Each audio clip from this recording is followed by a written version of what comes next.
चलिए शुरू करते हैं। फिलहाल पाकिस्तान की चर्चा है और फिर पाकिस्तान की चर्चा में ये दो लोगों की चर्चा है। शाह महमूद कुरैशी हैं ये वाले, और इमरान खान को आप पहचानते ही हैं, जिनका चुनाव चिन्ह बल्ला है। बल्ला इनसे छिन चुका है, रियल में छिन चुका है, ये कोई मजाक की बात नहीं है। इन दोनों को 10 साल की जेल हुई है, साइफर मामले के अंदर जेल हुई है, हालांकि हमने पहले भी बताया है।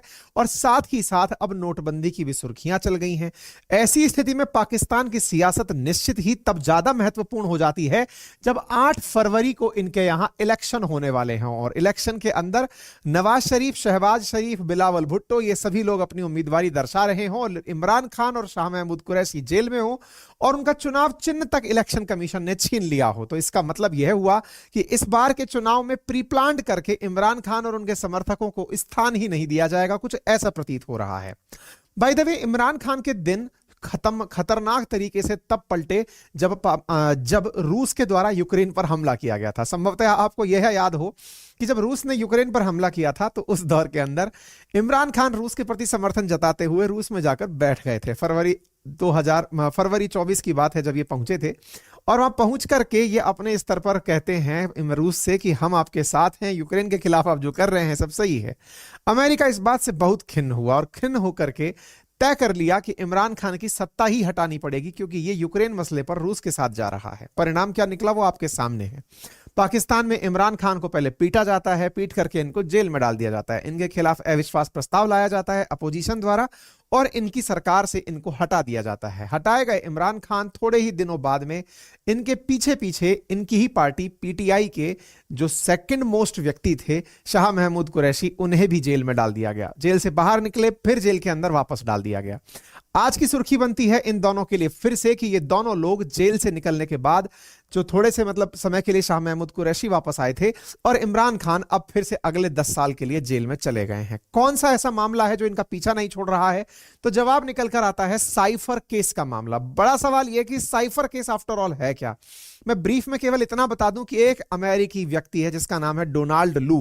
अगर आज की अपडेट जाने तो डोनाल्ड लू इस समय इंडिया में है, और इंडिया में इसलिए आया हुआ है कि क्वाड को लेकर क्या बातचीत करनी है, और डोनाल्ड लू इसलिए भी आए हुए हैं कि मालदीव मसले पर वो किस तरह से अमेरिका का रुख रखना चाहते हैं, क्योंकि वो भारत के बाद नेक्स्ट मीटिंग मालदीव के साथ ही करने वाले हैं। डोनाल्ड लू वो व्यक्ति है जिसने अमेरिका का रुख समझाया था पाकिस्तान के डिप्लोमेट को अमेरिका के अंदर। अब इसको थोड़ा सा आसान कर देते हैं। आसान भाषा में ऐसे समझिए कि जब इमरान खान रूस चले गए तो इस बात से अमेरिका नाराज हुआ, और अमेरिका ने दुनिया भर के देशों के लिए अपने कुछ ना कुछ प्रतिनिधि नियुक्त किए हुए हैं। विदेश मंत्रालय के कुछ प्रतिनिधि हैं कि जिनको कुछ देश संभालने हैं। ऐसे ही डोनाल्ड लू की जिम्मेदारी भारत और आसपास के क्षेत्रों को संभालने की थी। डोनाल्ड लू ने पाकिस्तान के प्रतिनिधि जो कि कमिश्नर, वो जो एम्बेसडर बन के अमेरिका में बैठे हुए हैं, उनसे कहा कि अमेरिका को यह बात बिल्कुल पसंद नहीं है कि रशिया यूक्रेन कॉन्फ्लिक्ट चल रहा है और इमरान खान जाकर रूस में बैठ गए हैं। अगर ऐसा है तो आप बताइए, उनके खिलाफ अविश्वास प्रस्ताव ला करके इमरान खान को हटा देते हैं। ऐसा ही हुआ। इमरान खान को हटाने के लिए अविश्वास प्रस्ताव अमेरिका की शह पर लाया गया। यह बात मैं नहीं, खुद इमरान खान ने अपनी एक चुनावी रैली में की, और चुनावी रैली में करते हुए इमरान खान ने बकायदा एक सीक्रेट डॉक्यूमेंट पब्लिक के सामने प्रस्तुत कर दिया, जिसमें यह बात लिखी थी कि अमेरिका के कहने पर ऐसा हो रहा है। यानी कि अमेरिका के डोनाल्ड लू की अमेरिका के एम्बेसडर से जो बातचीत हुई थी, उन दोनों की बातचीत जिस कागज पे थी, जिसे साइफर कहा गया, उस कागज को इमरान खान ने जनता के सामने जब खुद का पद चला गया तो पब्लिक कर दिया।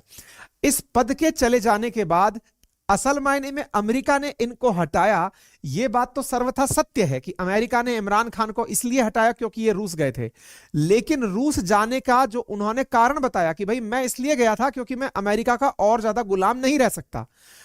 इंटरेस्टिंग बात यह है कि इनकी कोर्ट ने इमरान खान को जेल इसलिए डाल दिया कि आपने ऑफिशियल सीक्रेसी एक्ट तोड़ा है, अर्थात आपने पाकिस्तान में कि आप प्रधानमंत्री होते हुए जो आपके पास सीक्रेट डॉक्यूमेंट्स थे, आप वो जनता के सामने नहीं दिखा सकते थे। ऐसे कानून हैं कि जो बड़े नेता हैं या कानून के अंदर जो बैठे हुए पदाधिकारी हैं, वो कानूनों को पब्लिक नहीं करेंगे, कोई डॉक्यूमेंट पब्लिक नहीं करेंगे। तो इमरान खान ने आधिकारिक रूप से उस डॉक्यूमेंट को लीक करके दुनिया के सामने रखकर एक कानून तोड़ दिया है, और उस कानून की ही सजा है, उस केस को ही साइफर केस कहा गया है, और उसी की सजा के तहत तहत इनको और इनके डेप्यूटी को दोनों को उठाकर जेल में 10 साल के लिए डाल दिया गया। तो उम्मीद है कि अब आपको यह व्यक्ति भी पहचान में आ जाएगा, शाह महमूद कुरैशी, जो अक्सर भारत को लेकर के बहुत ही मतलब ऑब्वियस सी बात है, पाकिस्तानियों का तो परम धर्म है कि वो भारत के खिलाफ टिप्पणी करें, लेकिन ऐसी स्थिति में पाकिस्तान के अंदर हालात इतने बिगड़े हुए हैं कि ये लोग अब अपनी स्थिति को संभाल नहीं पा रहे हैं। और ये व्यक्ति तो शाह महमूद कुरैशी काफी चर्चित भी रहा है। आपको याद होगा कि इनके यहां पर लगभग 9 मई को कुछ ऐसे हालात हुए थे जब इमरान खान के समर्थकों ने इमरान खान की गिरफ्तारी के बाद सेना के हेडक्वार्टर्स में आग लगाना शुरू कर दिया। सेना के मुख्यालयों में जहां जहां सेना का मतलब जहां जहां सेना रुकी हुई है वहां पर आग लगाना शुरू कर दिया। ये कुछ तस्वीरें हैं जिसे पाकिस्तान के अंदर ब्लैक डे के नाम से जाना जाता है। पाकिस्तानी सेना कहती है कि इमरान खान के समर्थकों ने देश के अंदर सेना के खिलाफ जो जहर बोया, ऐसी स्थिति में पाकिस्तान अपने इस दिन को नहीं भूलेगा। इमरान खान के ऊपर ना केवल साइफर केस का मामला आधिकारिक गोपनीयता के खिलाफ गया, साथ ही साथ देश की जनता को सेना के खिलाफ भड़काना भी उनके खिलाफ गया। इसके चलते हुए इन्हें लगातार जेल में रहना पड़ा। आप देख सकते हैं कि इमरान खान का जेल होना तो आप देख ही रहे हैं, 9 मई 2023 को हुआ। इनके जस्ट पीछे इमरान खान के पीछे पीछे शाह महमूद कुरैशी को भी 10 मई 2023 को उठाकर जेल डाल दिया गया था। हालांकि शाह महमूद कुरैशी को एक ही महीने बाद वापस से रिलीज किया गया, लेकिन जैसे ही रिलीज हुए फिर इन्हें भी साइफर केस के अंदर वापस अंदर डाल दिया गया। दोनों को फिलहाल के लिए 10 साल के लिए, यह है वो कागज जो इनकी पूरी जिंदगी को खत्म कर चुका है। अब आप सोचकर देखिए कि अमेरिका किसी देश को बर्बाद करने के लिए किस हद तक जा सकता है। विचार कीजिए कि अमेरिका के डोनाल्ड लू ने पाकिस्तान के एम्बेसडर से अमेरिका में कहा कि ये इमरान खान रूस जाकर अच्छा नहीं किए हैं। तो बोले सर अब क्या हो? बोले अपोजिशन से कहिए कि इनके खिलाफ अविश्वास प्रस्ताव ले आए। बोले सर अपोजिशन अविश्वास प्रस्ताव तो तभी लाएगी जब जनता उसके साथ होगी। बोले चिंता मत करिए, इमरान खान के लोगों को खरीदने के लिए जो पैसा लगेगा अमेरिका देगा। अमेरिका ने इमरान खान की पार्टी के लोगों को खरीदा, अपोजिशन के हाथ मजबूत किए, अपोजिशन के पास पैसा आया और अपोजिशन ने इमरान खान को जेल टिका दिया। सही मायने में देखा जाए तो इमरान खान अपनी जो राजनीतिक यात्रा है उसमें तुलनात्मक रूप से काफी हद तक अमेरिका को समझ चुके थे और जनता के सामने एक्सपोज कर रहे थे।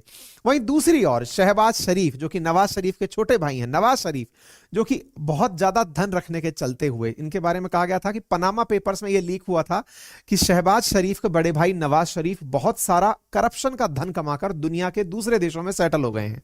फिलहाल भी नवाज शरीफ, जब तक इमरान खान सत्ता में थे, नवाज शरीफ लंदन में रह रहे थे। लंदन के घर से वो पाकिस्तान तभी आ सकते थे जब उनके खिलाफ सारे कोर्ट केसेस रद्द हो जाएं।